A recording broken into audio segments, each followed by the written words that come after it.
పరిశుద్ధ లేఖనములు ధ్యానించుటకు తండ్రి ఇచ్చిన కృపను బట్టి మనం చెల్లిస్తున్నాం. ఏ దినమును కూడా తండ్రి మనకు ప్రసాదించాడు.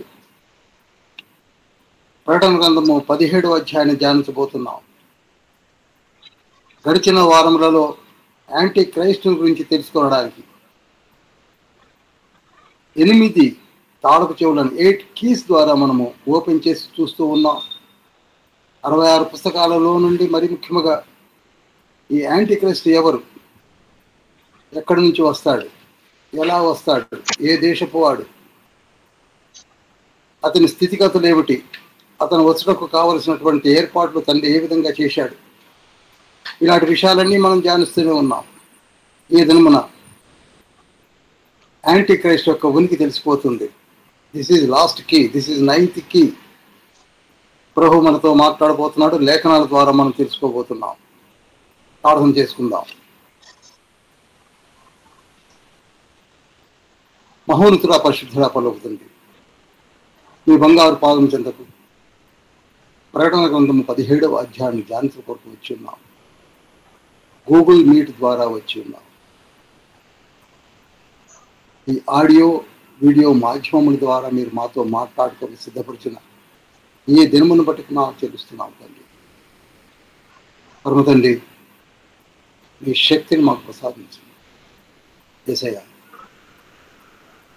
మీ రక్షణ, మీ నామమును ధరింపజేయబడిన మేము ఈ వాక్కులను విని మేము తెలుసుకొని అనేకులకు ప్రకటించుటకు, అనేకులకు బోధించుటకు కావలసిన దివ్యమైన జ్ఞానమును అనుగ్రహించండి.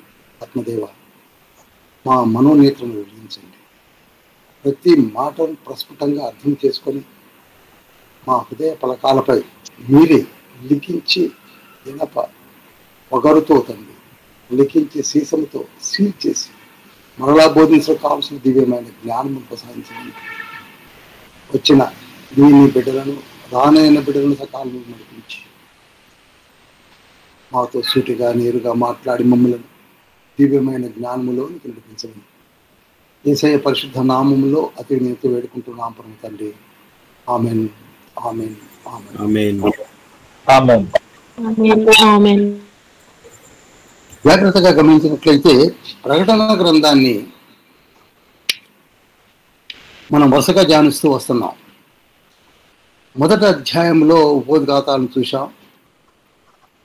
2-3 అధ్యాయాలు వరుసగానే చూసాం. అక్కడ 7 సంఘాలకి, సంఘపు దూతలకు యేసయ్య లిఖించినటువంటి మాటలను, సరిదిద్దుకోవలసినటువంటి విషయములను ధ్యానించాం. 4వ అధ్యాయంలోనికి వచ్చేసరికి యోహాను దేవదూతల లోకంలోనికి వెళ్ళి పరిశుద్ధ దేవదేవుని యొక్క దర్శనాన్ని, అక్కడ ఉన్నటువంటి పరిస్థితులను, జీవులను, 24 పెద్దలను, దీప స్తంభమును, స్ఫటిక సముద్రమును అన్నిటినీ చూశాడు. 5వ అధ్యాయంలోనికి వచ్చేసరికి పరమతండ్రి చేతిలో ఉన్నటువంటి సీల్ చేయబడినటువంటి 7 ముద్రలు గల పుస్తకం, వెలుపల లోపల ఉన్నటువంటి పుస్తకం ఇప్పటి కొరకు దుఃఖించుతున్న తరుణములో పెద్దలలో ఒకడు వచ్చి, ఇదిగో యూదా గోత్రపు కొత్త సింహము, సర్వ మానవాళి కొరకే రక్తాన్ని చిందించిన గొర్రెపిల్ల, వాక్యమైన దేవుడు సిద్ధంగా ఉన్నాడు.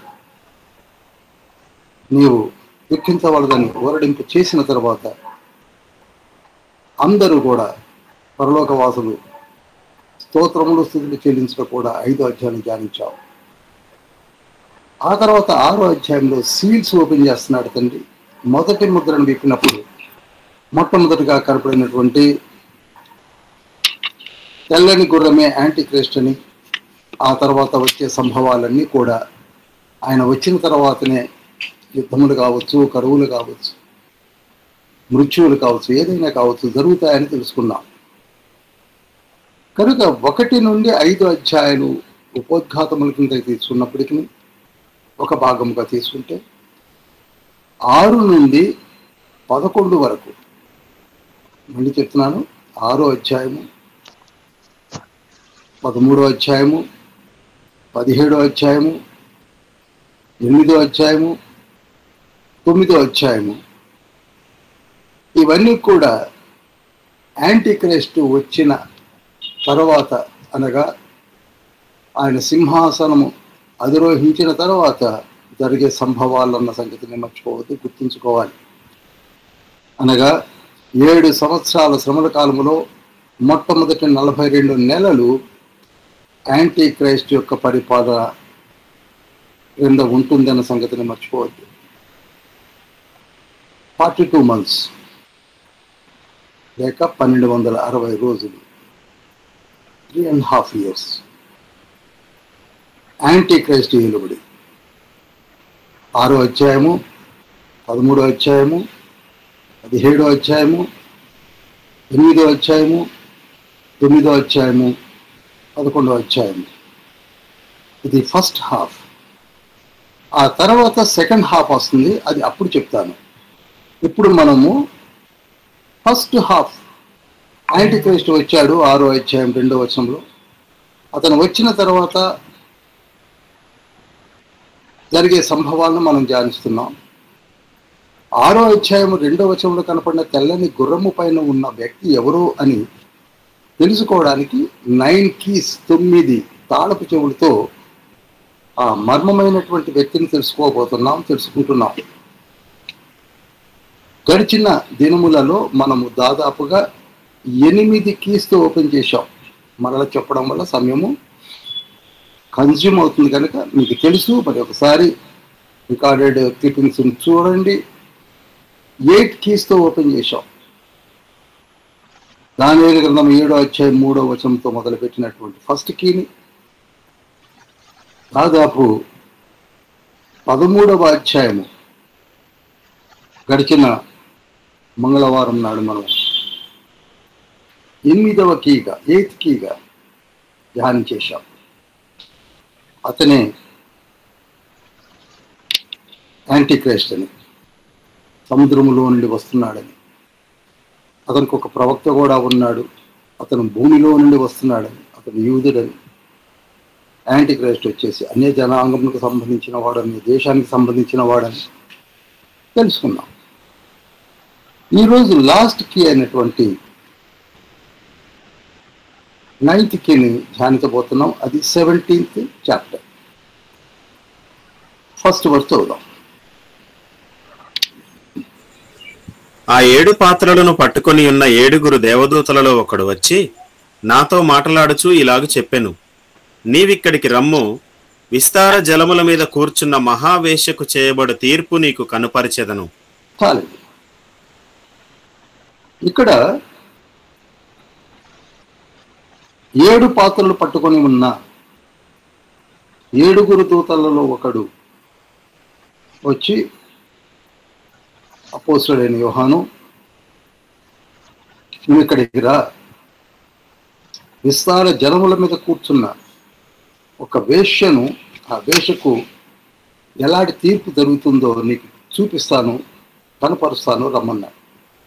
ఇతను ఎవరో కాదు, మరలా చెప్తున్నాను, పరలోకంలో దేవుని ఆలయం ఉన్నది, దేవదూతలకు ఒక ఆలయం ఉన్నది. ఆలయంలో యాజకులు ఉన్నారు. ఆ యాజకులలో 7 ఉన్నారు. 7లో ఒకతను వచ్చాడు. మీరు జాగ్రత్తగా ధ్యానించి ఒక మంచి స్కాలర్ లేక ప్రొఫెసర్ కావాలనుకుంటే ప్రకటన గ్రంథంలో ఉన్న 22 అధ్యాయాల్లో యోహానుతో ఏ దూత ఎప్పుడు, ఎక్కడ, ఏ అధ్యాయంలో, ఏ వచనంలో మాట్లాడుతున్నాడో రికార్డ్ చేయాలి. 1.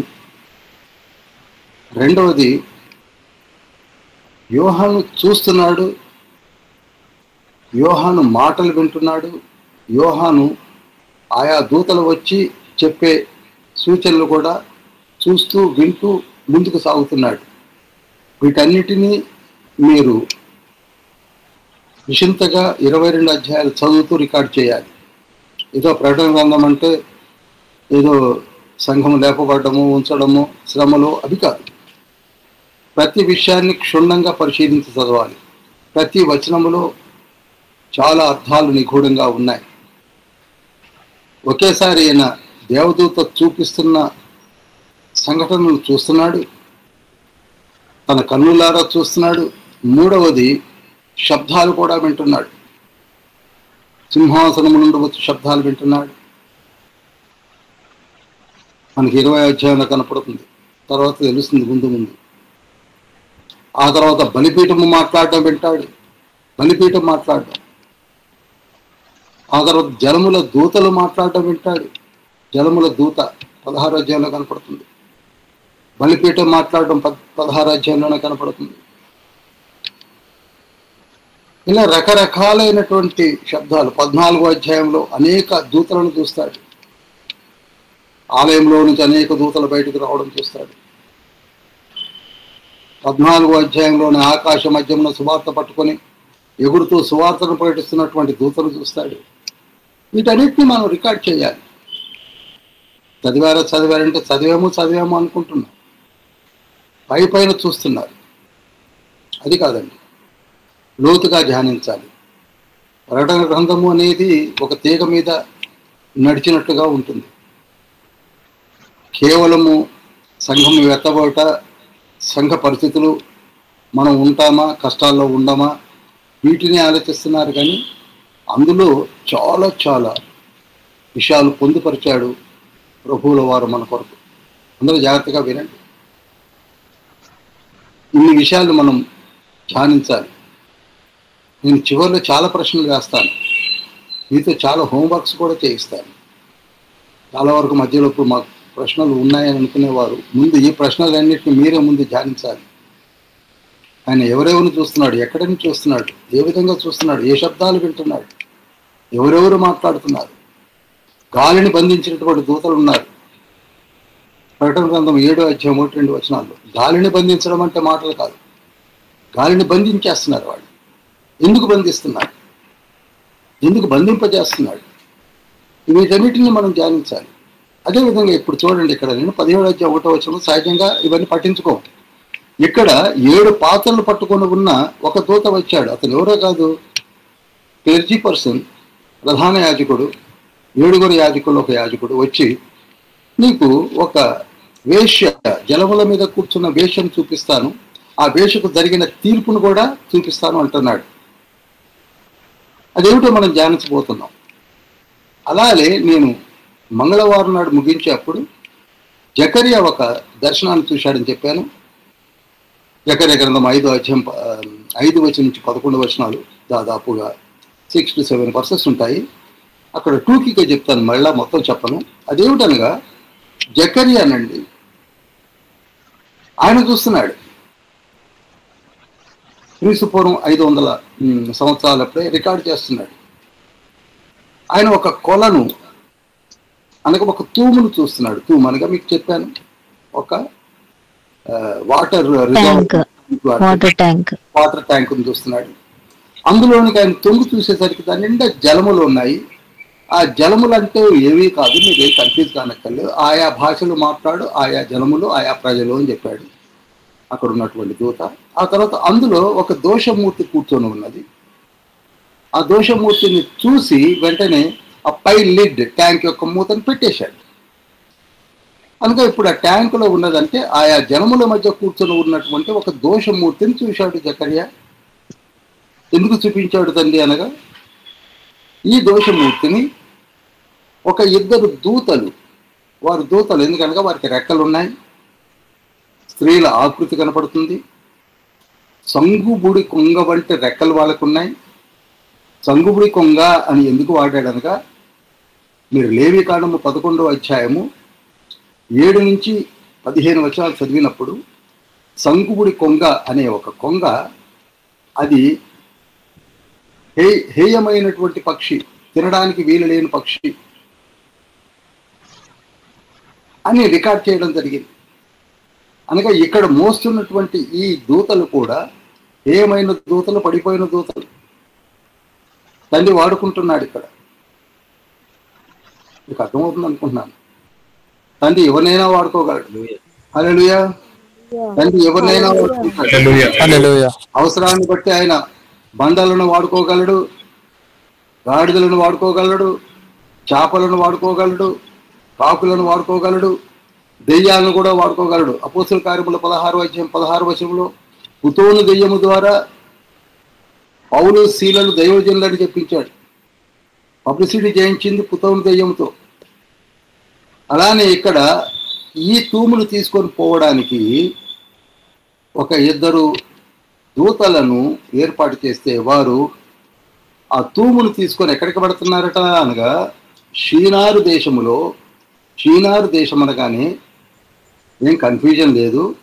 మనం ఆది కాండంలోనికి వెళ్ళినప్పుడే 11వ అధ్యాయంలో అది బాబేలు ప్రాంతము, 11వ అధ్యాయం 3, 4, 5 వచనాలు చదివినప్పుడు బాబేలు ప్రాంతములో ఈ తూమును పెట్టడానికి తీసుకొని పోతున్నారు. బాబేలు అనగా ఆ తర్వాత రూపాంతరం చెందినటువంటి బబులోను ప్రాంతము.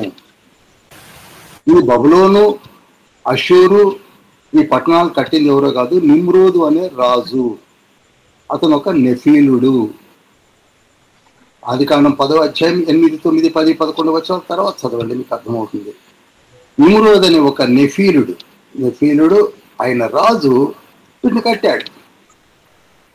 ఆ ప్రాంతాన్ని మరలా వాడుకోబోతున్నారు. ఎవరనగా ఈ దోషమూర్తితో ఉన్నటువంటి సంబంధిత దేశాలు. ఇంతవరకు అర్థమైంది అనుకుంటున్నాను. ఇప్పుడు ఆ దోషమూర్తి ఎవరో కాదు, ఇక్కడ కనపడుతున్న మహావేశ్య అని 1వ వచనంలో రికార్డ్ చేయడం జరిగింది. ఆ శాలను ఆ షీనారు ప్రాంతంలో, బబులోను ప్రాంతంలో కట్టి ఏవో కార్యాలు జరిగించబోతున్నారు. వాటిని మనం ధ్యానించబోతున్నాం. ఇంతవరకు అర్థమైంది అనుకుంటున్నాను. ఇకపోతే 17వ అధ్యాయం 2వ వచనంలో భూరాజులు ఆమెతో వ్యభిచరించిరి, భూనివాసులు ఆమె వ్యభిచార మధ్యంలో మత్తులైరి. నిజానికి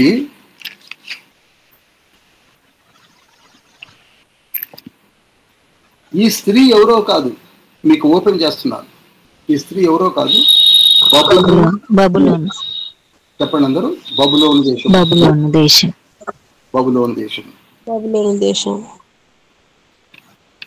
ఈ బబులోను దేశము నేను నిన్ననే, అంటే పోయిన వారంలోనే చెప్పాను. ఈ బబులోను దేశము సాతానికి, యాంటీ క్రైస్ట్కి, అబద్ధ ప్రవక్తకు ముఖ్య పట్టణమైన వ్యాపార కేంద్రముగా మలుచుకున్నటువంటి ఒక దేశము. అదే బబులోను. మొదటి నుండి కూడా బబులోను వైటల్ రోల్ పోషిస్తుందంటంలో అతిశయోక్తి లేదు. ఈ బబులోను భూరాజులందరూ కూడా బబులోను అంటే ఎందుకు ఇష్టపడతారంటే అక్కడ జరగని వ్యాపారాలు ఉండవు, అక్కడ కట్టని కట్టడాలు ఉండవు, హ్యాంగింగ్ గార్డెన్స్ అక్కడనే ఉన్నాయి, పాటలు కూడా పాడుకున్నారు, రాసుకున్నారు. బ్యాబిలోన్ దగ్గర అండర్ గ్రౌండ్ బంకర్స్ కట్టుకున్నారు. సద్దాం హుసేన్ గారు ఉర్ అనే పట్టణంలో అండర్ గ్రౌండ్ బంకర్స్ కట్టుకొని ఆయన చాలా చాలా కార్యాలు జరిగించాడు. అదొక అందమైన సిటీగా రూపాంతరం చెందుతుంది. రాబో దినాల్లో ఈ బబులోను ప్రపంచ 197 దేశాలకు ఒక అద్భుతమైన బంగారు పళ్ళెము వలె కనపడుతుంది. ప్రపంచంలో ఉన్న ధనవంతులందరూ కూడా అక్కడ ప్లాట్స్ కొనుక్కుంటారు. ఇర్మియా గ్రంథము దయచేసి చదవండి. ఇర్మియా గ్రంథము 51వ అధ్యాయము 7వ వచనము.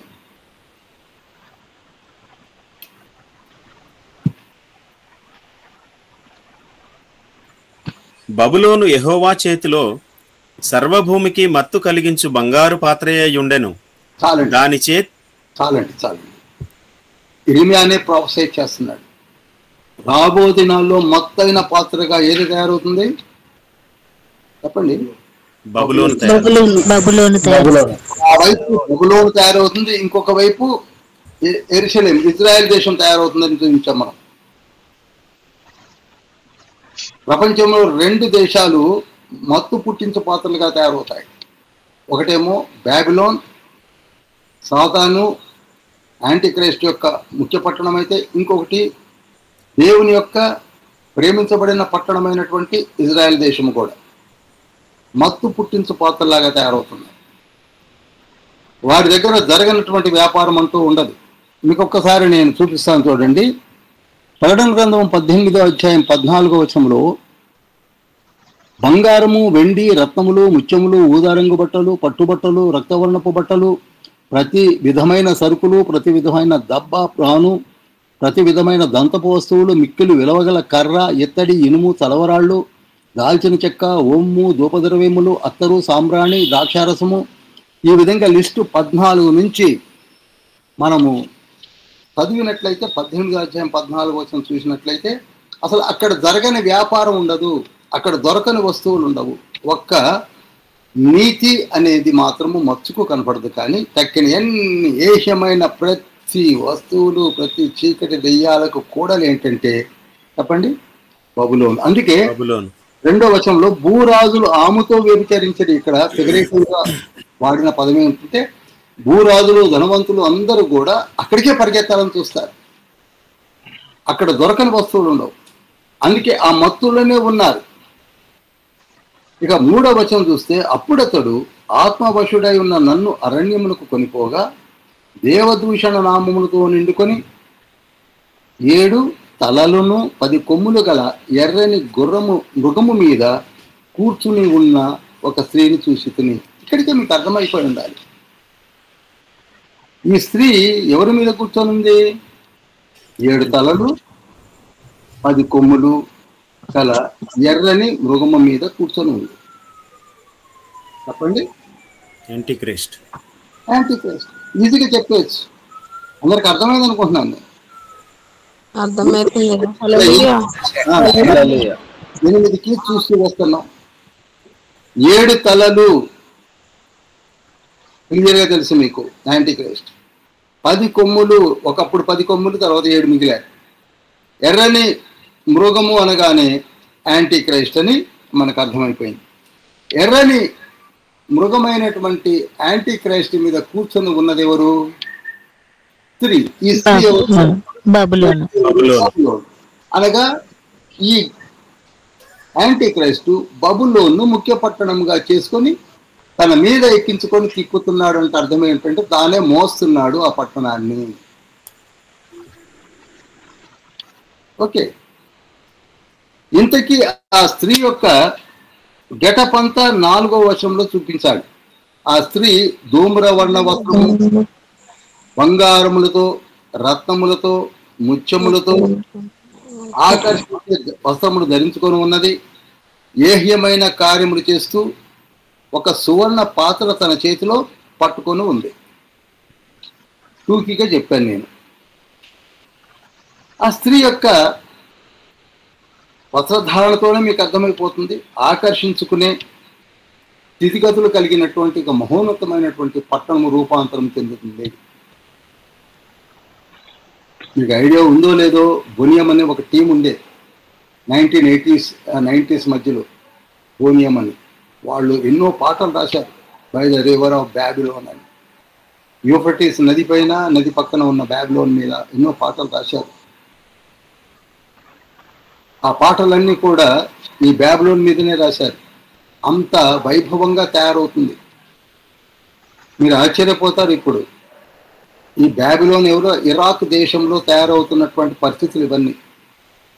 ఇరాక్, బాగ్దాద్, యూఫ్రటీస్ పక్కన ఉన్నటువంటి ఆ సెంట్రలైజ్డ్ పాయింట్ అంతా కూడా అద్భుతమైనటువంటి పట్టణం, మత్తు పుట్టించు పట్టణంగా తయారవుతుంది. పర్సనల్గా కూడా మీరు చూడొచ్చు, టీవీల్లో మీరు చూడొచ్చు, ఓపెన్ చేసి యూట్యూబ్లో చూడొచ్చు. అలంకరించబడుతున్నటువంటి పట్టణం ఏంటంటే బ్యాబిలోన్. 5వ వచనం, దాని నొసట దాని పేరు ఈలాగో రాయబడి ఉండేను. దాని నొసటను ఒక పేరు కూడా ఉందట, మర్మము, వేశ్యలను భూమిలోని ఏహ్యమైన వాటికి తల్లి అయిన మహాబబులు. మనం ముందే తెలుసుకున్నాం ఆవిడెవరండి? తల్లి అయిన బబులోను తల్లి అయిన బబులోను. ఇక 6వ వచనం చూస్తే, ఆ స్త్రీ పరిశుద్ధుల రక్తము చేతను యేసు యొక్క హతసాక్షుల రక్తము చేతను మక్కిలి ఉండుట చూచితిని. నేను దాన్ని చూచి బహుగా ఆశ్చర్యపడగా. ఈ బాబిలోన్లో పరిశుద్ధులు అంటూ ఉంటే సాతాను రాజ్యములో ఎవరు ఊరుస్తారండి? చెప్పండి, చంపి పారేస్తారు. అందుకే హతసాక్షుల రక్తం చేత మత్తిల్లి ఉన్నది అంటే అర్థం ఏమిటి? చంపేస్తున్నారు, చంపేస్తారు.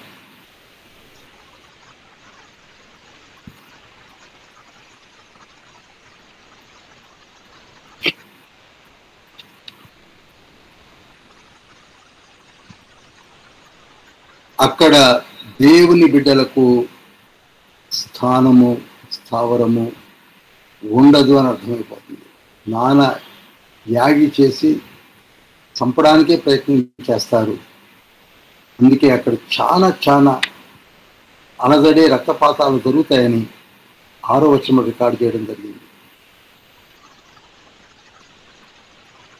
ఇక 7వ వచనంలో ఆ దూత లేక ఆ యాజకుడు, నువ్వెందుకు ఆశ్చర్యపడుతున్నావు? ఈ స్త్రీని కూర్చున్న మర్మము 7 తలలు 10 కొమ్ములు కలిగిన దాన్ని మోయుచున్న క్రూర మృగమును కూర్చున్న మర్మమును నేను నీకు తెలిపేదను అన్నాడు. ఇక ఓపెన్ చేసేస్తున్నాడు. హల్లెలూయా. ఆ స్త్రీని మోస్తున్నటువంటి ఆ 7 తలలు కలిగినటువంటి ఆ మృగం ఎవరో, ఆ 10 కొమ్ములు కలిగినటువంటి ఆ మృగం ఎవరో, ఇవి నేను నీకు తెలియజేస్తున్నా అన్నాడు. ఇక 8వ వచనంలో 17:8, నీవు చూచిన ఆ మృగము ఉండను కానీ ఇప్పుడు లేదు. అయితే అది అగాధ జలములలో నుండి పైకి వచ్చుటకు, నాశనముకు పోవుటకు సిద్ధముగా ఉన్నది. భూనివాసులలో జగతుత్పత్తి మొదలుకొని జీవగ్రంథమందు ఎవరి పేరు వ్రాయబడలేదో వారు ఆ మృగముందని కానీ ఇప్పుడు లేదు. అయితే ముందుకు వచ్చుతున్న సంగతి తెలుసుకొని ఆశ్చర్యపడుతుంది. ఇక్కడనే చాలా మంది కన్ఫ్యూజ్ కూడా అయ్యారు. కొందరు విశ్లేషకులు తొందరపడ్డారు, ఊహించుకున్నారు.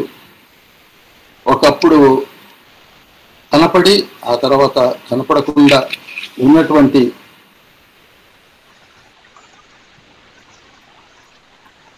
మృగము అనడం వల్ల చాలా వరకు ఇతను ఎవరో కాదు, ఒకప్పుడు ప్రపంచాన్ని ఏలుబడి చేయాలనుకున్న నిమ్రోదు అయి ఉంటాడు అని కామెంట్ కూడా చేశారు. ఎవరంటారండి? నిమ్రోదు. అర్థమవుతుంది కదండి అందరికి? ఎందుకంటే నిమ్రోదు ఒక నెఫీరుడు. అందరికి అర్థమవుతుంది కదా? నిమ్రోదు ఒక నెఫీరుడు. నిమ్రోదు ఒక నెఫీరుడు. నెఫీరుడు అనగా అద్భుతమైనటువంటి ఆకృతి కలిగిన వారు, మానవుల కంటే బలవంతులు. ఒక రకంగా చెప్పాలంటే ఓగు అనే రాజు మీకు ఐడియా ఉందో లేదో, భాషాను రాజు అయిన ఓగు కూడా నెఫీరుడే. అతని మంచము 9 మూరల పొడవు 4 మూరల వెడల్పు ఉండేదట, ఇనుప మంచం. అతను ఒక నెఫీరుడు. ఈ నెఫీరుడు అందరూ కూడా ఉన్నత దేహులు, అద్భుతమైన పర్సనాలిటీస్తో భయంకరంగా ఉంటారు. అటువంటి వ్యక్తే నిమ్రోదు.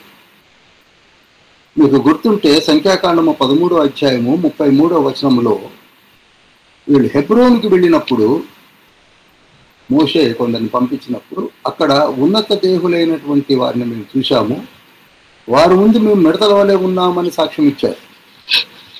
వారు కూడా నెఫీలుడే. అటువంటి నెఫీలుడే నిమ్రోదు. కనుక ఆ నిమ్రోదు యొక్క ఆత్మ పాతాళములో ఇంకా వచ్చుటకు సిద్ధంగా ఉన్నాడు. అతనే వస్తాడు, తప్పకుండా అగాధములో నుండి వచ్చేది ఆయనే, నాశనమునకు పోవడానికి సిద్ధంగా ఉన్నది కూడా ఆయనే అని కామెంట్ చేస్తూ ఓపెన్గానే ప్రకటించేశారు. నేను ఎవరిని తప్పు పట్టడం లేదు, మళ్ళీ చెప్తున్నాను. ఇక్కడ మనము ధ్యానించుకొని తెలుసుకోవడానికి వచ్చాము తప్ప ఎవరిని క్రిటిసైజ్ చేయాలని కాదు. వారు అలా అనుకున్నారు, ఆ నిమ్రోదే మరలా వచ్చి యాంటీక్రైస్ట్ రూపంలో ఏలుబడి చేసి నాశనానికి వెళ్ళిపోతాడు అని చెప్పారు. నేనంటాను, భూమిపైన ఏ వ్యక్తి పుట్టినా, ఎటువంటి మహోన్నతమైన ఉన్నత దేహంతో పుట్టినా, ఏ రకంగా పుట్టినా, ఎన్ని టాలెంట్స్తో తలాంతులతో పుట్టినా, అతను చనిపోయి పునరుద్ధానములో తండ్రి ఎదుట కనపడాల్సిందే తప్ప తీర్పు సింహాసనం ముందు మరలా జన్మ తీసుకునే సమయం లేదు. హల్లెలూయా. అందరు హల్లెలూయా. అతను నిమ్రోదు కావచ్చు, ఎవరైనా కావచ్చు, మోషే కావచ్చు, ఏలియా కావచ్చు, ఎవరైనా కావచ్చు, ఒకసారి జన్మించిన తర్వాత మరలా జన్మనెత్తడము, మరలా చనిపోవడము, మరలా పునరుద్ధానములోనికి రావడం అనేది జరగదు. మనిషికి ఒకే ఒక్క జన్మ. గుర్తుంచుకోండి, ఒకే ఒక్క జన్మ, ఒకే ఒక్క జన్మ. అదేంటండి మరి? మోషే గురించి, ఏలియా గురించి, హానోకు గురించి 11వ అధ్యాయంలో రకరకాలుగా చెప్పుకుంటున్నారు కదా అనొచ్చు. అది నేను 11వ అధ్యాయంలో మీతో మాట్లాడతాను. ఇప్పుడు మాట్లాడుతున్నది నిమ్రోదు గురించి. కనుక నిమ్రోదు నెఫిలుడే. నిమ్రోదు దేవునికి విరోధముగా నిలబడి దేవునితో సమానంగా ఏదో చేయాలనుకున్న ఒక రాజే కావచ్చు, కానీ అతను చనిపోయాడు. ఇప్పుడు ఎక్కడున్నాడు? పాతాళంలో ఉన్నాడు. తను ఎప్పుడు వస్తాడనగా తీర్పునప్పుడే వస్తాడు. ఈ మధ్యలో జన్మనికి రావడానికి ఛాన్స్ లేదు. ఒక్కసారి హెబ్రీ పత్రిక 9వ అధ్యాయం 27వ వచనం చూడండి. మనుష్యులు ఒక్కసారే మృతి పొందవలనని నియమింపబడెను, ఆ తరువాత తీర్పు జరుగును. కనుక ఒక్కసారి భూమిపైకి వచ్చి చనిపోయిన తర్వాత మరలా జన్మించుట జరగదు, జరగదు, జరగదు, జరగదు. What Bible is telling, it's very clear. ఇక ఇంకా వస్తాడంటే నేనేం చెప్పలేను, నేనేం మాట్లాడలేను. ఇక బైబిల్కి విరుద్ధంగా మనమేం మాట్లాడగలం? లేఖనాలు వెరీ క్లియర్గా చెప్తున్నది ఏంటంటే, లేఖనాలు తెలియజేసిన what Bible says is only one thing. ఒక్కసారి పుట్టిన తర్వాత గిట్టవలసిందే, చనిపోవలసిందే. చనిపోయిన తర్వాత తీర్పు సింహాసనం ముందు నిలబడవలసిందే. కొద్దివారేమి, గొప్పవారే, రాజులేమి, పామరులేమి, ఎవరైనా కానివ్వండి, అక్కడ నిలబడాల్సిందే. ఇంతవరకు అర్థమైంది అనుకుంటున్నాను. హల్లెలూయా. అందుకే 9వ వచనంలో ఇందులో జ్ఞానము గల మనస్సు కనపడను అన్నాడు. మనము జ్ఞానంతో ఆలోచించాలి. ప్రతి దాన్ని తొందరపడి ఇంటర్ప్రిట్ చేసేసి బాగా ఉన్నది కదా అని మనకి ఇష్టమైన రీతిలో చనిపోయిన వాళ్ళందరినీ పట్టుకొచ్చి పెడితే మరి మనం ఎందుకున్నట్టు? చెప్పండి. తండ్రి ఒక్కొక్క జనరేషన్లో అద్భుతమైన మనుషులను తీసుకొని వస్తున్నాడు. ఏ జనరేషన్లో ఎవరు తక్కువగా ఉన్నారు చెప్పండి? మీరే చూడండి. మొదటి నుంచి ఆదాము నుంచి మొదలుపెట్టి నేటి వరకు కూడా అద్భుతమైనటువంటి దైవజనులు వస్తున్నారు. అద్భుతమైనటువంటి పరిచర్యలు జరుగుతున్నాయి. అద్భుతమైనటువంటి వ్యక్తులు రాబోతున్నారు. ఇప్పుడు మనకి 11వ అధ్యాయంలో కనపడే 2 ప్రవక్తలు అన్నారే, ఆ 2 ప్రవక్తలు ఎవరు? అద్భుతమైన కార్యాలు చేయడానికి రాబోతున్నారండి. చూశారా? ఇప్పుడు యాంటీక్రైస్ట్ ఏమైనాడు? పుట్టి ఉండుంటాడు. ఆ అబద్ధ ప్రవక్త ఎవరు? పుట్టి ఉండుంటాడు.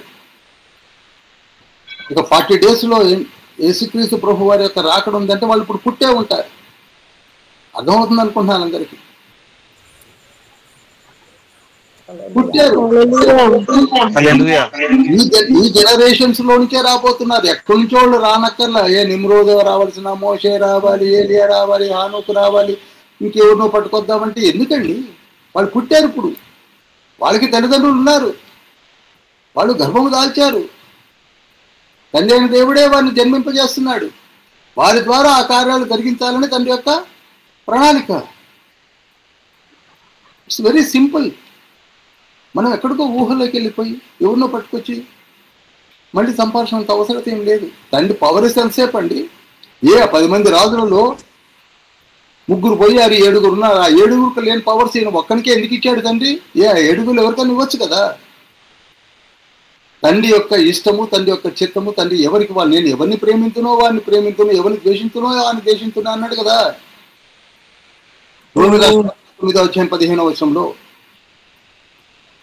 బుక్ ఆఫ్ రోమ్ చాప్టర్ 9:15 అన్నాడు, ఎవరిని అయితే ప్రేమిస్తాడో వాళ్ళకి ఇచ్చేస్తాడు, ఎవరికి ఏం చేయాలో ఇచ్చేస్తూనే ఉంటాడు. కనుక మనమేమి తొందరపడి కామెంట్ చేయవలసిన అవసరత లేదు.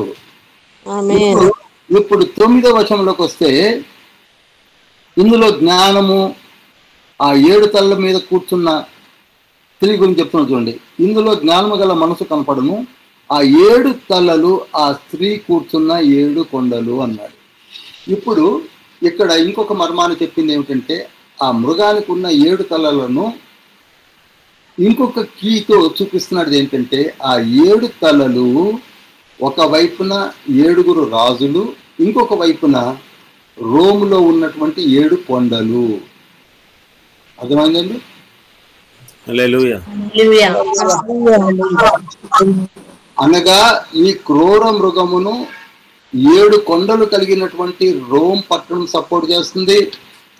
ఆ క్రూర మృగముకు ఉన్నటువంటి 7 తలలు 7 దేశాల ప్రెసిడెంట్స్ సపోర్ట్ చేస్తున్నారు. ఇది మర్మం. అందుకే ఇందులో జ్ఞానము గల మనసు కనపడును అని చెప్పి ఆ కీని ఓపెన్ చేశాడు తండ్రి, ఆత్మ తండ్రి. ఇప్పుడు మీకు అర్థమైంది కదా. స్త్రీ కూర్చున్నది ఎవరి మీద?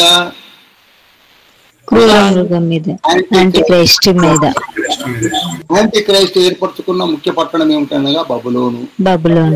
ఈ యాంటీ క్రైస్ట్ ను సపోర్ట్ చేస్తున్నది ఎవరనగా 7 ప్రెసిడెంట్స్ ఆఫ్ 7 దేశాలు. అంత మాత్రమే కాక 7 కొండలు కలిగినటువంటి రోము మహాపట్టణము కూడా, మహాదేశము కూడా ఎవరిని సపోర్ట్ చేస్తుంది? యాంటీ క్రైస్ట్ ని సపోర్ట్ చేస్తుంది. మొదటి నుండి కూడా రోమ్ అనే పట్టణమే ఎవరిని సపోర్ట్ చేస్తుందంటే ఈ దశరాజ్య కూటమిని, యాంటీ క్రైస్ట్ ని, బబులోను కూడా సపోర్ట్ చేస్తూనే ఉంది. మొదటి నుంచి రోమే వైటల్ రోల్ పోషిస్తుంది. అర్థమైంది అనుకుంటున్నాను.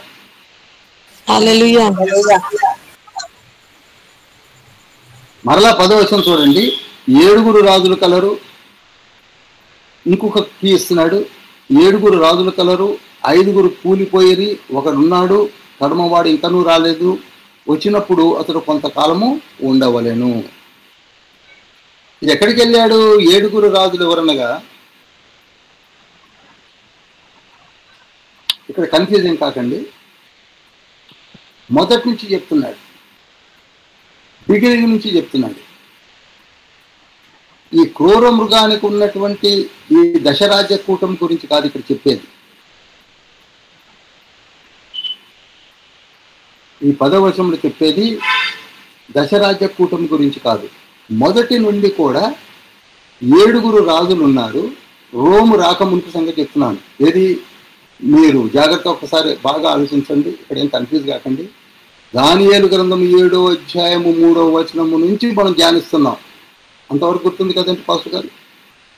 7వ అధ్యాయం నుంచి ధ్యానిస్తున్నాం. 7వ అధ్యాయం నుంచి ధ్యానిస్తూ వస్తున్నాం. అయితే ఇక్కడ ఇంకా ముందు నుంచి బిగినింగ్ నుంచి కూడా ఎంతమంది అసలు యాక్చువల్గా దేవుని బిడ్డలను, దేవుని కార్యాలని వ్యతిరేకించిన వారు ఎవరున్నారో ఆ దేశాల పేర్లు ఇక్కడ చెప్పడానికి ప్రయత్నం చేస్తున్నారు. 7 రాజులు ఉన్నాయనట. ఆ 7 రాజుల పేర్లు చెప్తాను, నోట్ చేసుకోండి. ఆ 7 రాజుల్లో ఎవరెవరనగా, ఫస్ట్ రాజు ఈజిప్టే కదండి. ఇజ్రాయేలీల ప్రజల్ని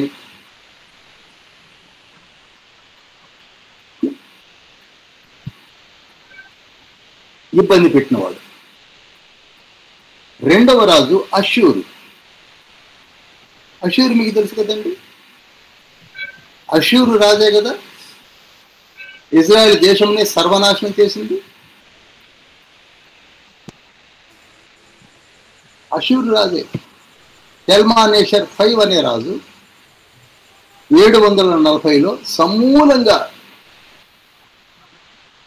నాశనం చేసి పారేశాడు. ఒక రకంగా దేవుని జనాంగమైన ఇజ్రాయెల్ని కష్టపెట్టింది ఎవరంటే ఈజిప్ట్ ఫరో. అది కూలిపోయింది. ఆ తర్వాత అష్షూర్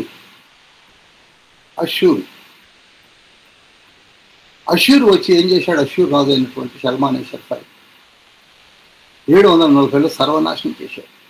అప్పుడే తండ్రి అన్నాడు, ఈ దేశమును పటంలో లేకుండా తీసి పారేస్తా అన్నాడు.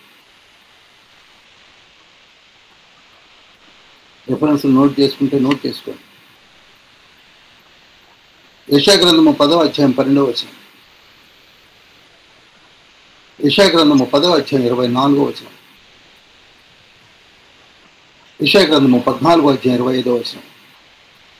ఈ 3 వచనాల్లో కూడా యెషయా ప్రవక్త ద్వారా తండ్రి ప్రవచిస్తూనే ఉన్నాడు, అష్షూరుని పూర్తిగా నేను నేలమట్టం చేసేస్తాను. ఎందుకని? తన ప్రజలను సర్వనాశనం చేశాడు కనుక. ఆ దేశము విర్రవీగుడుతనాన్ని చూసినప్పుడు వారికి ఉన్నటువంటి మనస్తత్వమును బట్టి ఊరు కావచ్చు, తిగ్లప్పలేసర్ కావచ్చు, షల్మానేషర్ 5 కావచ్చు, హర్గోన్ కావచ్చు, సెన్హరీబ్ కావచ్చు, ఎసర్హద్దోన్ కావచ్చు, వీళ్ళందరూ కూడా దుష్టులైన రాజులు. ఎంతసేపు ఇజ్రాయెల్ ప్రజలను సర్వనాశనం చేయాలని చూసిన వారు. అందుకే వారిని అసలు ఆ దేశమే లేకుండా చేస్తా అన్నాడు. అష్షూరు పడిపోయింది. ఇంకో మాట ఇక్కడ చెప్పాలి. అష్షూరుకి 2 వైపులా, కుడి ఎడమల తూర్పు సైడున అష్షూరుకి బబులోను దేశం ఉంది, పడమర సిరియా ఉంది. నోట్ చేసుకోండి. అష్షూరుకి తూర్పు వైపున ఏముందండి? నాకు ఒక సురేష్ గారు తప్ప ఎవరు కనపడలేదు, అంతా మూసేసుకోండి. బబులోను సార్. అందరు నేను చెప్పిన ఒక 5 సెకండ్స్ ఓపెన్లో ఉండండి. ఎందుకంటే మీకు అనుకోవడానికి ఎందుకు మీరు మ్యూట్లోకి వెళ్తున్నారు నాకు అర్థం కాదు. వీడియో అన్మ్యూట్ చేయండి, ఆడియో మాత్రం ఆడియో మ్యూట్ లో పెట్టుకోండి. వీడియో మీరు ఉండండి. అడిగినప్పుడు ఒకసారి నొక్కి చేసి చెప్పేయచ్చు కదా, ఎందుకంటే మీకు అర్థం అవ్వాలని కదా. ఇప్పుడు అష్షూర్ని పూర్తిగా పటంలో, మా పాస్టర్ గారికి నాకు అర్థమైతే సుఖం లేదు, ఆయనకి బాగా తెలుసు. అయినా మేము మరి మీరు తెలుసుకోవాలి కదా, అందరు మీట్లో కూర్చుంటే. ఇప్పుడు నేను మళ్ళీ చెప్తున్నాను, అష్షూరుకి పడమర వైపున సిరియా ఉంది. ఇప్పుడు తండ్రి బుక్ ఆఫ్ ఐజయా చాప్టర్ 10, 12, 24, 14, 25 ప్రకారంగా దాన్ని సమూలంగా తీసి పారేసి సగమేమో బబిలోన్లో కలిసిపోయింది, సగమేమో సిరియాలో కలిసిపోయింది. ఇప్పుడు అష్షూరు ఉందా? లేదు సార్. అది తండ్రి ఏ వాగ్దానం అయితే చేశాడో, తండ్రి ఏ మాట ఇది ఇచ్చాడో అది జరిగించేశాడు. అష్షూరుని కూడా పూర్తిగా తీసేశాడు. పూర్తిగా ఒకప్పుడు 7 రాజులు, నటోరియస్ రాజులు ఉండేవాళ్ళు. అందులో ఈజిప్టును కూల్చేశాడు. అష్షూరుని పూర్తిగా తీసే పారేశాడు. తీసి సగం బాబిలోన్లో, సగం సిరియాలో కలిసిపోయింది. ఇక 3వ రాజు ఎవరంటే బాబిలోని. కల్దీల రాజులు ఏం చేశారు? యెరూషలేమును 607లో నెబుకద్నెజరు వచ్చి పూర్తిగా సర్వనాశనం చేసి సిద్కియా రాజు యొక్క కన్నులు పీకించేసి బాబిలోను తీసుకొని వెళ్ళిపోయాడు కదా. ఆ బబులోను కూలగొట్టిందే మాదియా పారసీక రాజులు కనుక అది కూడా కూలిపోయింది. ఇప్పుడు ఏవేవి కూలిపోయింది? ఈజిప్ట్, అష్షూరు, బబులోను. ఆ బాబిలోను కూలగొట్టింది ఎవరో కాదు, ఏలాము దేశం. ఏలాము దేశాన్ని పరిపాలించింది మాదియా పారసీక రాజులు. వాళ్ళు 13 మంది పరిపాలించారు. అందులో కూడా కొందరు మంచివారు, మరికొందరు దుష్టులు ఉన్నారు. ఎస్తేరు ఆ ఏలాము దేశంలోనే రాణిగా ఉంది. అహష్వేరోషు జడ్జెస్ 1కి భార్యగా ఉండే, మీకు తెలుసు. ఆ కోరేషు రాజే ఆలయాన్ని కట్టించాడు. అర్థశాస్త్ర లాంగిమానస్ అనే రాజే నెహెమ్యాను పంపించి గుమ్మాలు కట్టుకోమని చెప్పాడు. కొందరు మంచోళ్ళు ఉన్నారు, మరికొందరు దుష్టులు ఉన్నారు. దానియేలు గ్రంథాన్ని బాగా చదివితే మీకు బయటకు వస్తారు వాళ్ళు. ఆ మాదియా పారసీక రాజుల యొక్క ప్రాబల్యము కూడా కూల్చేశాడు తండ్రి. వాడిని కూల్చింది ఎవరో కాదు, గ్రీకుల రాజు అయినటువంటి అలెగ్జాండర్ వారి యొక్క పరివారం. గ్రీకులు ఎగిశారు, ఒక ఉప్పెనలా వచ్చారు. అలెగ్జాండర్ చనిపోయిన తర్వాత 4 రాజులు 4 భాగాలుగా పంచుకొని, నేను తీసులో చెప్పాను మీకు, ఒకవైపు యాంటిగోనస్, ఇంకొక వైపు కెసెండర్, ఇంకొక వైపు సెల్యూకీయులు, ఇంకొక వైపు టలోమీయులు పంచుకున్నారు, పరిపాలించారు. వాళ్ళు కూలిపోయారు, వాళ్ళు కూడా కూలిపోయారు. ఇప్పుడు ఎంతమంది కూలిపోయారు? 5 కూలిపోయారు. ఎంతమంది కూలిపోయారండి? 5 అంటే ఈజిప్టు, అష్షూరు, పారసీకులు, గ్రీకులు. ఇప్పుడు చూడండి, ఇక్కడ 17-10 7 రాజులు కలరు, 5 కూలిపోయేరి. 5 కూలిపోయేరి అన్న దగ్గర మీరు 5 పేర్లు రాసుకోగలరు ఈజీగా. హల్లెలూయా. ఒకడున్నాడు, ఆ ఒకడున్నాడు ఎవడో కాదు, రోము. ఆ ఒకడున్నాడు ఎవరండి? రోము. ఇప్పుడు ఆ రోము ఉండే ఈ దశరాజ కూటమిని ఏర్పాటు చేసి ఇప్పుడు యాంటీక్రైస్ట్ రావడానికి మార్గం సులభం చేశాడు.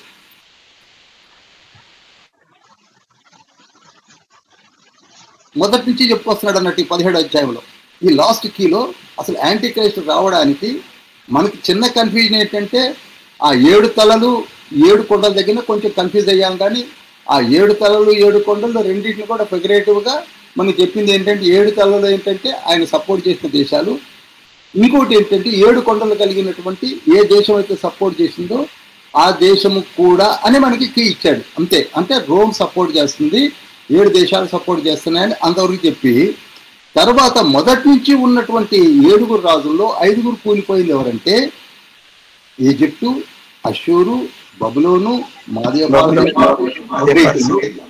కానీ 6వ వాడు మాత్రం ఉన్నాడు. ఎవరు 6వ వాడు?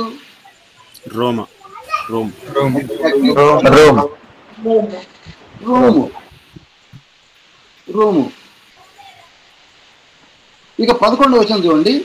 ఉండినదియు ఇప్పుడు లేనిదియునైన ఈ క్రూర మృగము ఆ 7 పాటు ఒకడునై ఉండి తానే 8వ రాజగుతూ నాశనముకు పోవును. ఇది మీకు మొదటి నుంచి వెరీ ఈజీగా అర్థమవుతుంది. ఇప్పుడు 6 5 కూలిపోయారు, 6వ వాడు ఉన్నాడు. 7వ వారు ఎవరంటే దశరాజ కూటమిలో 3 పోయాక 7 మిగిలారు కదండి. హలో,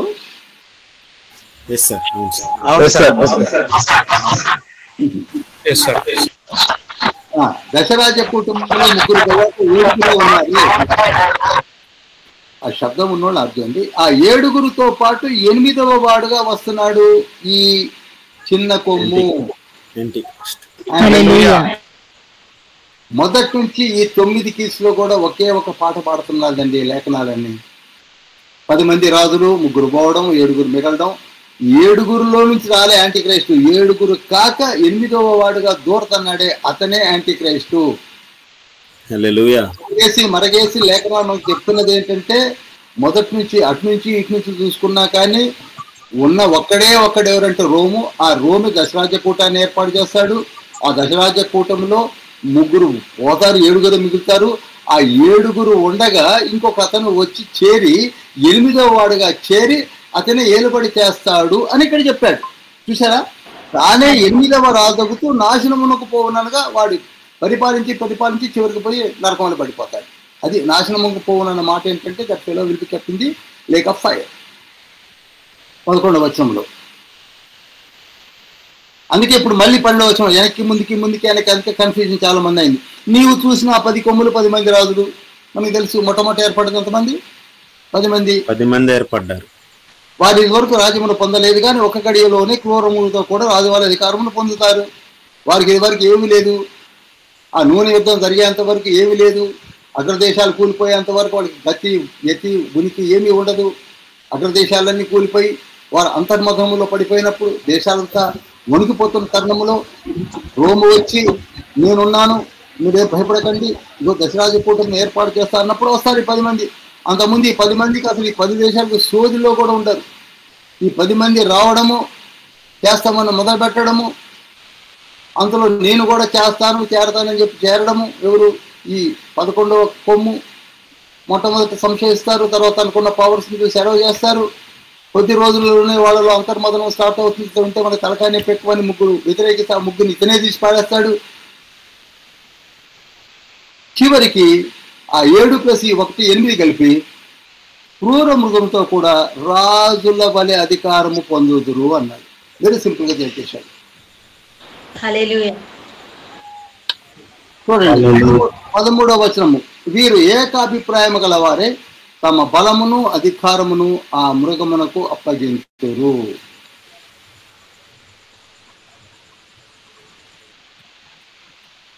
ఇప్పుడు మీకు ఓపెన్ చేస్తున్నాను. ఇతను ఎవరో కాదు, సిరియా ప్రెసిడెంట్. హల్లెలూయా. యాంటీ క్రైస్ట్ ఎక్కడి నుంచి వస్తున్నాడండి? సిరియా నుండి వస్తున్నాడు. ఎందుకంటే చూడండి, ఆ అష్షూరు సగము చీలి సిరియాలో కలిసింది, సగము చీలి బబులోన్లో కలిసింది. బబులోను కూడా సిరియాకి ముఖ్య పట్టణమే అవుతుంది, అంటే ముఖ్య కేంద్రం అవుతుంది. సిరియా నటోరియస్ దేశంగా మారిపోతుంది. సిరియాలోనే సెల్యూకీలు చాలా కాలం పరిపాలించారు గ్రీకులు. అందులో నుండే యాంటియోక్ ఎపిఫనీస్ IV అనే ఒక క్రూరుడైన మూర్ఖపు రాజు వచ్చి చాలా బాధలు పెట్టి చివరికి తాను నికృష్టపు చావు చనిపోయి వెళ్ళిపోయాడు. అదే దేశంలో నుండి మరల యాంటీ క్రైస్ట్ రాబోతున్నాడు. అందుకే మీరు దానియేలు గ్రంథం 7వ అధ్యాయం 9వ వచనంలో చిన్న కొమ్ము అన్న మాట అర్థం ఏమిటంటే చిన్న దేశము అని. 190 దేశాల్లో చిన్న దేశం అంటూ ఉన్నదంటే సిరియానే. అదే ఒక చిన్న దేశము. ఆ చిన్న దేశానికి ఈ యాంటీ క్రైస్ట్కు ఉన్నటువంటి పరపతి, మాయ, మత్స్యేంద్ర శక్తులతో, దేవుడిచ్చినటువంటి శక్తులతో అందరిని మోసం చేసే, మోసముపిచ్చే ఆ శక్తులతో తాను ఉబికి చివరికి తాను దేశాన్ని ఏలుబడి చేయడానికి ముందుకు వస్తున్నాడు. అతనే యాంటీ క్రైస్ట్. ఎక్కడి నుంచి రాబోతున్నాడు? సిరియా నుంచి రాబోతున్నాడు. రోము దశరాజ్య కూటమిని కూడా కేవలము ఆ మధ్య ఆసియా ప్రాంతంలో ఉన్న దేశాన్ని తీసుకుంటాడు. అందులో నుంచి ఇతను వచ్చి కలుస్తాడు. ఆ 7+1 8 మంది కలిసి ఈ ప్రపంచాన్ని ఏలుబడి చేయడానికి ముందుకు రాబోతున్నారు. అయితే వీరు 14వ వచనం, గొర్రెపిల్లతో యుద్ధము చేతులు కానీ గొర్రెపిల్ల ప్రభువులకు ప్రభు, రాజులకు రాజు ఉన్నందున తనతో కూడా ఉండిన వారు, పిలువబడిన వారే, ఏర్పరచబడిన వారే, నమ్మకమైన వారే ఉన్నందున ఆయన రాజులను జయించింది. ఇది ఈ 14వ వచనాన్ని ఎక్కడ తీసుకొచ్చారంటే తర్వాత ఇతని అనగా యాంటీ క్రైస్ట్ ప్లస్ అతని యొక్క సపోర్టెడ్ దేశాలన్నీ యేసయ్యతో ఒక సందర్భంలో యుద్ధం చేయబోతారు. కానీ ఆ యుద్ధంలో గెలవకుండా వాళ్ళే నాశనం అయిపోతారన్న మాట కూడా 14వ వచనంలో ముందుగానే చెప్పడం జరిగింది. ఆర్మగెద్దోన్ అనే యుద్ధం జరగబోతుంది, ఇది ముందుగానే చెప్పడం జరిగింది. ఇంతవరకు అర్థమైందండి అందరికీ?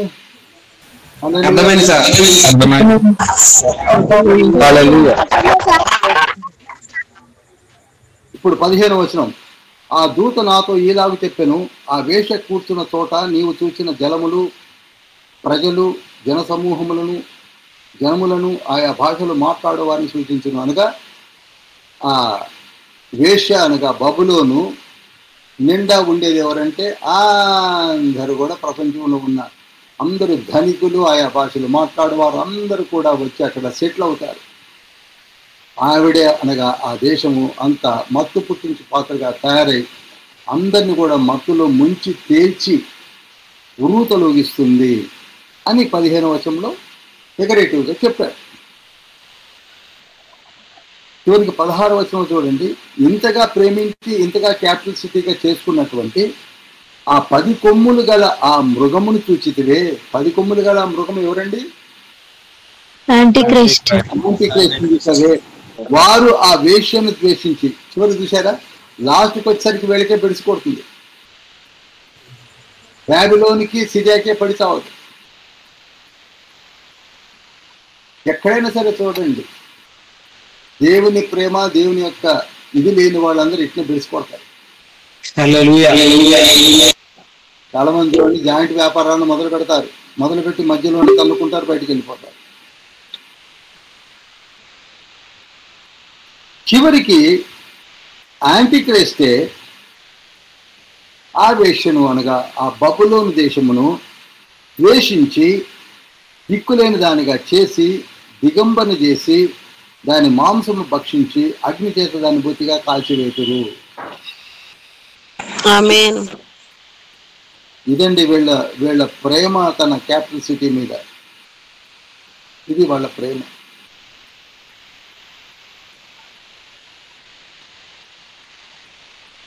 అందుకే 17వ వచనంలో దేవుని మాటలు నెరవేరే వరకు వారు ఏకాభిప్రాయం కలవారే రాజ్యమును ఆ మృగమునకు అప్పగించి దేవుని సంకల్పము కొనసాగించే బుద్ధి పుట్టిస్తాడు అని చెప్పాడు. అనగా ఇదంతా కూడా దేవుడు జరిగించినటువంటి ప్రణాళిక.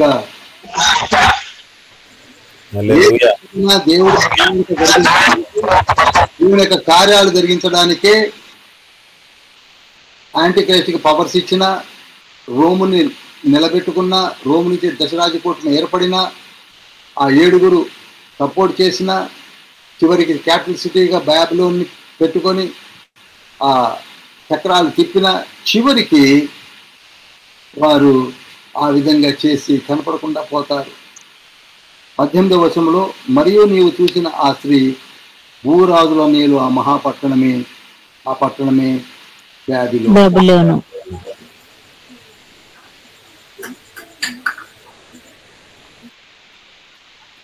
ఇప్పుడు మీకు అర్థమైంది అనుకుంటున్నాను.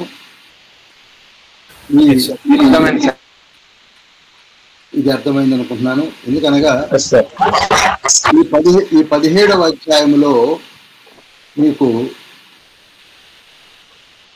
కీస్ అన్ని ఓపెన్ చేస్తే మనకు కనపడింది ఎవరనగా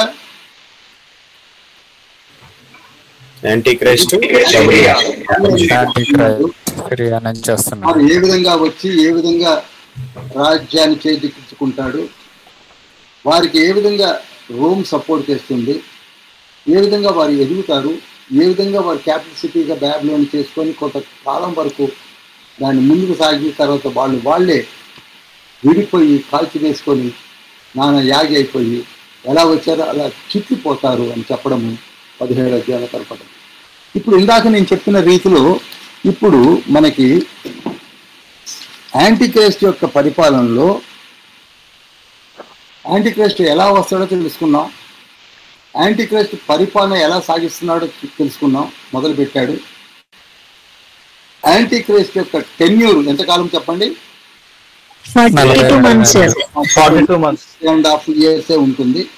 ఈ 3.5 years లోనే దేవుని యొక్క రాత్ అనగా ఈ తెగుళ్ళు రాబోతున్నాయన్న సంగతిని మనం మర్చిపోవద్దు. అవి ఎలా తెలుసుకోవాలంటే 8, 9 అధ్యాయాల్లో తండ్రి లిఖింపజేశాడు. అందుకే 6వ అధ్యాయం తర్వాత యాంటిక్రైస్ట్ ఎవరో తెలుసుకోవాలంటే 13లోకి వెళ్ళాం, 13 తర్వాత 17లోకి వెళ్ళాం. యాంటిక్రైస్ట్ వచ్చేసాడు, రాజ్య పరిపాలన స్టార్ట్ అయింది. అతను ఏదో రకంగా తిప్పలు పడుతున్న తరుణంలోనే దేవుని యొక్క బూరలు ఊదడం కూడా స్టార్ట్ అవుతుంది. ఇప్పుడు చూద్దాం.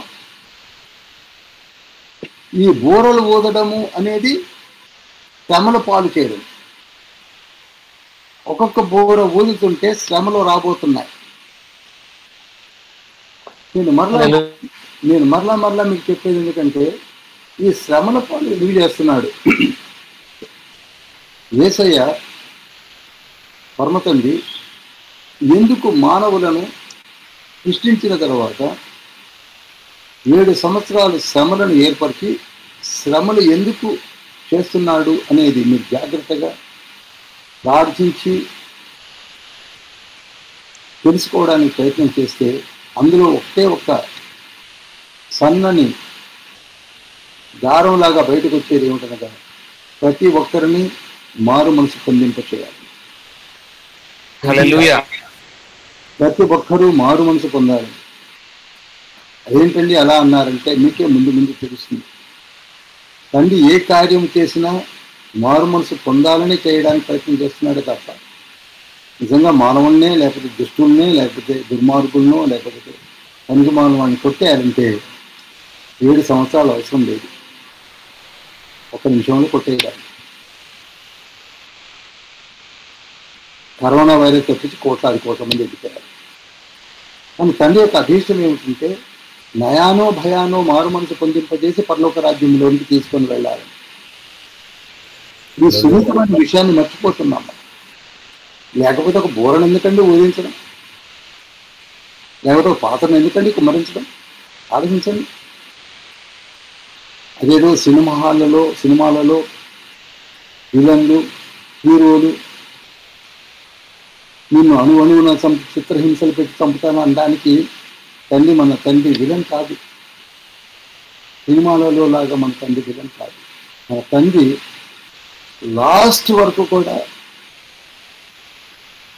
శాశక్తిలో ప్రయత్నం చేస్తున్నాడు మారు మనసు పొందించాలి. ఏదో రకంగా మొదటి నుంచి ధర్మశాస్త్రం నుంచి చూశాడు, ఆయన దిగి వచ్చాడు, ఆయన ప్రకటించాడు, మానవులు అడమెంట్గానే ఉన్నారు. ఆ తర్వాత ఆత్మతో నియమించాడు. ఇప్పుడు 2000 years నుంచి పరిశుద్ధాత్మ తండ్రి మనతో ఉండి మనం నడిపిస్తున్నాడు. అయినా మనలో ఇంకా వ్యతిరేకత, నెగిటివ్ యాటిట్యూడే డెవలప్ అయింది తప్ప ఆయన వైపు చూడడం మానేశాం.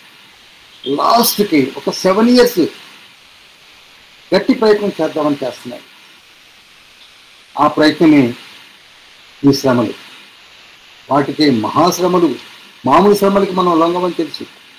కొంచెం మంచి శ్రమ, దెబ్బ కొట్టే చాట గట్టిగా కొడితే మారతారేమో మనం ట్రై చేస్తున్నాడు. అయినా ఎలా ఉంటుందో మనం చూడబోతున్నాం.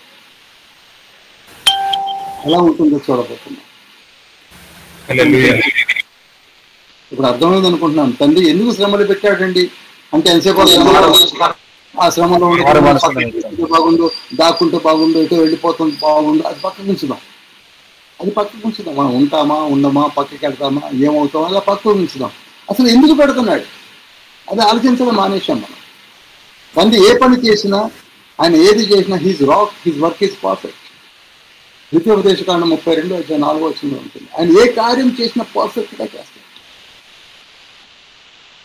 ద్వితీయోపదేశకాండం 32:32 కూడా, 37 కూడా ఆయన గాయం చేసినా, గాయం కట్టినా దానికి ఒక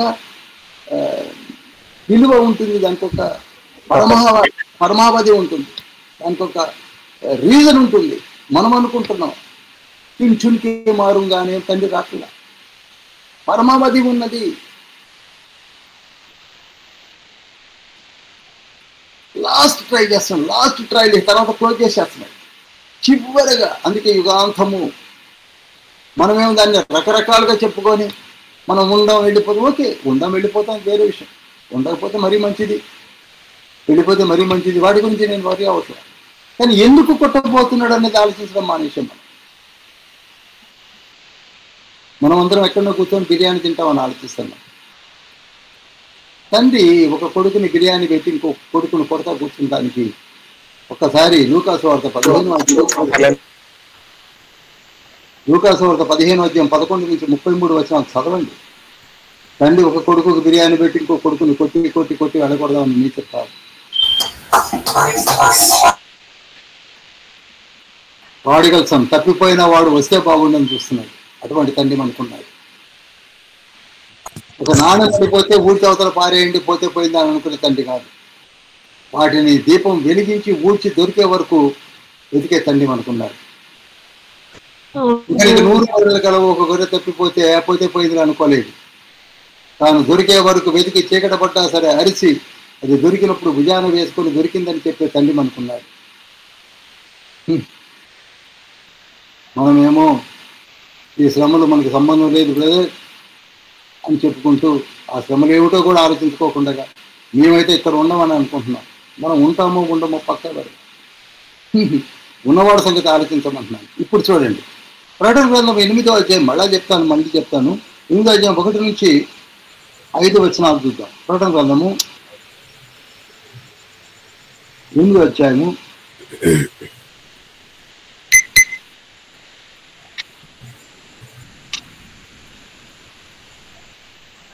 అధ్యాయం 1-5 వచ్చింది. ఆయన 7వ ముద్రను విప్పినప్పుడు పరలోకమందు ఇంచుమించు అరగంట సేపు నిశ్శబ్దముగా ఉండెను. చాలండి. ఇక్కడ యేసయ్య 7th సీల్ ఇప్పుతున్నాడు. 6వ సీల్లో వచ్చిన యాంటీ క్రైస్ట్ గురించి తెలుసుకోవడానికే మనం ఇన్ని 9 కీస్ వెతికి 6 నుంచి 13కి వెళ్ళి 13 నుంచి 17కి వెళ్ళి అక్కడ సిరియా నుంచి వస్తున్నాడు అని తెలుసుకొని ముందుకు వచ్చాము. తీరా ఇప్పుడు 7వ ముద్రను విప్పేశాడు. 7వ ముద్రలో విప్పినప్పుడు పరలోకంలో ఇంచుమించు అరగంట, హాఫ్ అన్ అవర్ నిశ్శబ్దం. దీని విషయాల్లో కూడా చాలా మంది హాఫ్ అన్ అవర్ గురించి అక్కడ మొదలు పెట్టారు. అంతా వదిలేశారు. ఇక అరగంట అంటే అది ఏ టైం, దేవుని టైంలో అరగంట ఎంతసేపు? అది పరలోకపు టైమా, భూమి మీద టైమా, ఇంకే లోకపు టైమా అని ఆలోచించడం మొదలుపెట్టారు. మనం ఎంతసేపు మన బ్రెయిన్ని ఎటు వాడుకుంటామో తెలుసా? పరలోకపు టైం మనకు తెలియదు, భూ టైము మనకి తెలుసు. మనకు అర్థం అవ్వడానికే భూమి పైన ఒక హాఫ్ అన్ అవర్ సైలెంట్గా ఉంటే ఎలా ఉంటుందో అక్కడ యోహాను చూపిస్తున్నాడు కదా. హల్లెలూయా. హాఫ్ అన్ అవర్ అర్థమైంది. ఎందుకనగా నేను త్వరగానే పెడతాను ఈ విషయంలో. ఎందుకనగా ఇంతవరకు భూమి పైన అటువంటి శ్రమలు లేవు, రాలేదు, రాబోవు ఇక ముందు కూడా. అందుకు అటువంటి శ్రమలు రాబోతున్నామన్న సంగతిని తెలుసుకున్నటువంటి దూతలందరూ కూడా స్టాండ్ స్టిల్ అయిపోయి నిశ్శబ్దంగా మౌనం పాటిస్తూ ఉన్నారు. ఎందుకనగా భూమి పైన మహా శ్రమలు రాబోతున్నాయి, వ్యాధి రాబోతుంది. అది అక్కడ ఉన్నది. అంతేగాని దీనికి టైమింగ్స్ చేసి ఏదో 21 రోజు 3 గంటల 28 నిమిషాల 13 గడియలు ఏంటండి, ఇవన్నీ వేస్ట్. ఏం 21 రోజు లేదు, 21 సంవత్సరం లేదు. హాఫ్ అన్ అవర్ సైలెంట్గా ఉన్నారు పరలోకములు. తర్వాత 2వ వచనంలో నేను దేవుని ఎదుట నిలుచున్న 7 దూతలను చూశాను, వారికి 7 బూరలు ఇవ్వబడ్డాయి. 3వ వచనంలో సువర్ణ ధూపార్తి చేత పట్టుకుని ఉన్న వేరొక దూత వచ్చి, ఇవన్నీ మీరు హోంవర్క్ చేయాలి. వేరొక దూత ఏం పట్టుకొని వచ్చాడు? సువర్ణ ధూపార్తి. ఇది గోల్డెన్ సెన్సార్ అని చెప్పాను. ఈ సువర్ణ ధూపార్తి ఎక్కడ ఉంటుందంటే పరిశుద్ధ స్థలములో మందసము ముందు ఉంటుంది. ఇది నేను ఇంతకు ముందే మన క్లాస్లోనే ఇక్కడనే వివరించాను. ఆ సువర్ణ ధూపార్తిలో ధూపద్రవ్యములను వేసి తండ్రిని మహిమపరుస్తూ ఉంటారు అక్కడ ఉన్నటువంటి యాజకులు. దాన్ని ఒక దూత పట్టుకొని వచ్చాడు. సువర్ణ ధూపార్తిని పట్టుకునే అర్హత ఎవరికి ఉంటుంది? యాజకులకే ఉంటుంది. Very good. కనుక అది పట్టుకున్నది ఎవరో కాదు, యాజకులే. నేను ముందే చెప్పాను, యాజకులు ఉన్నారు, యాజకులే ముట్టుకుంటారు. ఎవరు పడతా వాళ్ళు, నేను అక్కడ ఉన్న ఈవెన్ మెకాయేలు, గాబ్రియేలు వాళ్ళు ముట్టుకోవడానికి కూడా వీల్లేదు. ఆయన పట్టుకొని వచ్చాడు. పట్టుకొని వచ్చి బలిపీఠం ఎదుట నిలబడ్డాడు. బలిపీఠము అనగా పరలోకములో బలిపీఠము ఉన్నది. సువర్ణ ధూపార్తి పట్టుకొని వచ్చి ఎక్కడ నిలబడ్డాయండి? బలిపీఠము మీద. ఒక్కసారి మీరు ఈ సీన్ ని, గుడారంని జ్ఞాపకం చేసుకోవాలి. ఇప్పుడు చెప్పడానికి సమయం కాదు. Just I'm having only 5 minutes. Next week నేను ఎలాగో చెప్తాను. గుడారాన్ని జ్ఞాపకం చేసుకుంటే మీకు అర్థమవుతుంది. బలిపీఠములో ఎప్పుడు కూడా నిప్పు కణాలు ఉంటాయి. బలిపీఠములో అక్కడికి వచ్చి నిలబడ్డాడు ఈ సువర్ణ ధూపార్తి పట్టుకొని. ఇక్కడనే ఇంకొక సంఘటన మీకు జ్ఞాపకం చేస్తాను. యెషయా గ్రంథము 6వ అధ్యాయము 6-7 వచనాల్లో ఒకసారి శరాపులపై ఎక్కి వచ్చినటువంటి యెహోవా తండ్రి యెషయాతో మాట్లాడుతుండగా యెషయా అంటాడు, అయ్యా నేను అపవిత్ర పెదవులు కలవాడను, నా పెదవులతో నేను ఎక్కడికి వెళ్ళలేను అని అన్నప్పుడు వెంటనే తండ్రి ఇన్స్ట్రక్షన్స్తో ఆ శరాపు బలిపీఠములో ఉన్న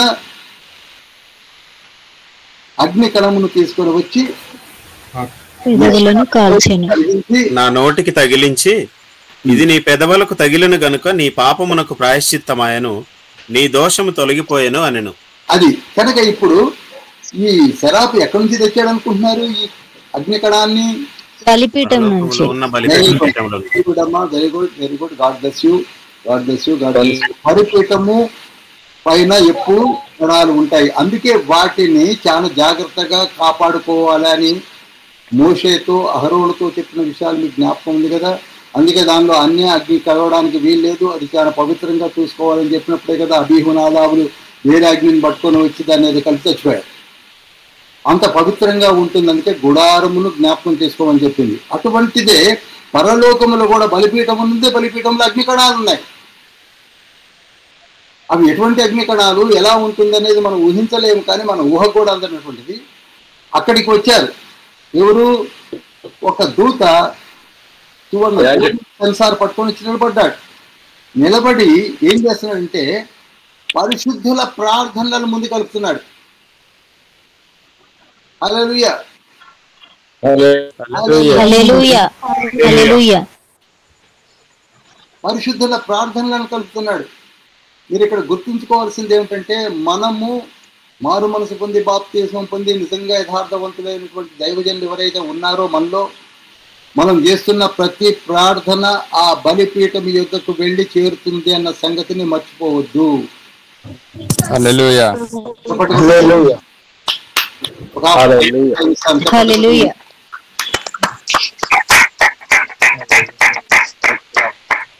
హల్లెలూయా, హల్లెలూయా.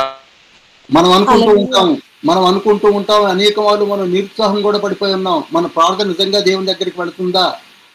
మనం చేసే ప్రార్థన నిర్వీర్యం అయిపోతున్నాయో ఏమో. నేను ప్రార్థన చేస్తున్నా కానీ నా ప్రార్థన ఏమైపోతుందని బాధపడుతున్నటువంటి విశ్వాసులు ఎవరైతే ఉన్నారో ఈ మాటను జ్ఞాపకం చేసుకోండి. మన ప్రార్థనలు పరలోకములో ఉన్న దేవదేవుని యొక్క బలిపీఠం యొక్క రికార్డ్ అవుతున్నాయి.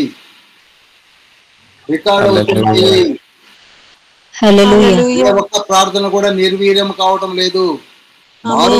మారు మనసు పొందని వాళ్ళు, బాప్తిసం తీసుకునే వాళ్ళు ఎవరైతే ఉన్నారో వాళ్ళ ప్రార్థన అసలు మన గుమ్మం కూడా దాటి బయటికి పోవట్లేదు.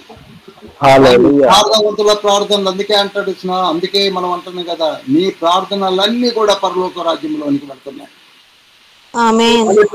పెడుతున్నాయి. అందుకే ఆ సువర్ణ బలిపీఠము పైన ఉన్నటువంటి ఆ నిప్పులతో పాటు పరిశుద్ధులందరి ప్రార్థనలను దాంతో పాటు ధూప ద్రవ్యములను కలిపి చూసారా ఆ గోల్డెన్ సెన్సార్లో వేసి వాటిని భూమి పైన వేయమంటున్నాడు తండ్రి.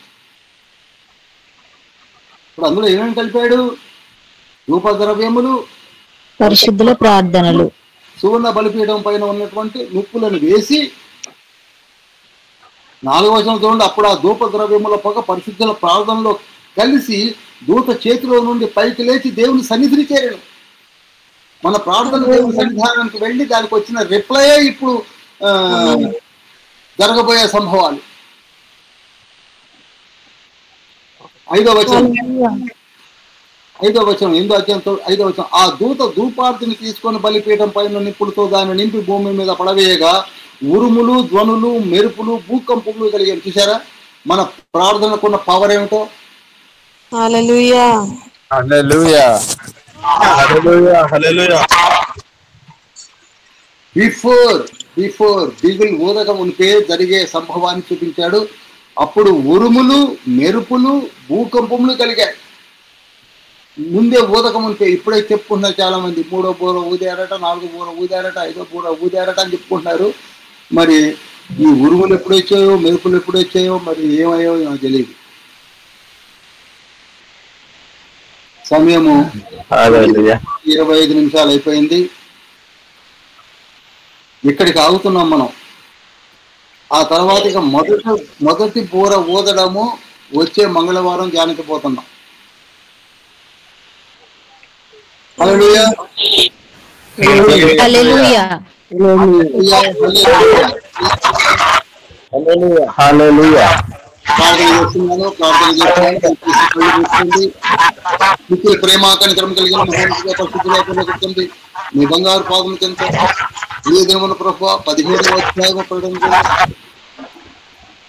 8వ అధ్యాయము ఓపెనింగ్ ను మీరు మాకు అనుగ్రహించున్నారు. ధన్యులము ధన్య శ్రీములం తండ్రి, యుగాంతంలో ఉన్నాం.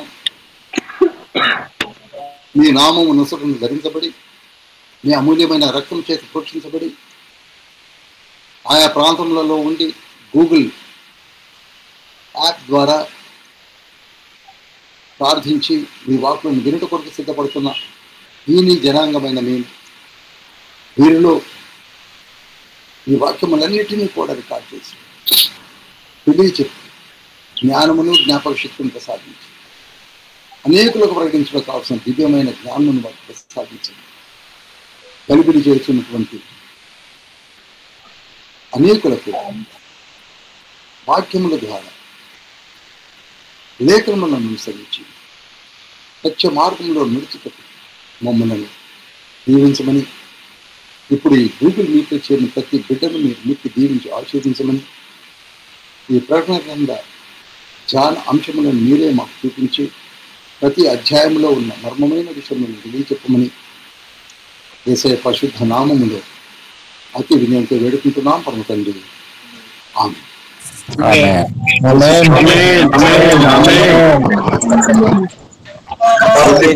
వారి కృపయ తల్లి అనే దేవుని మనందరికీ ఆమేన్.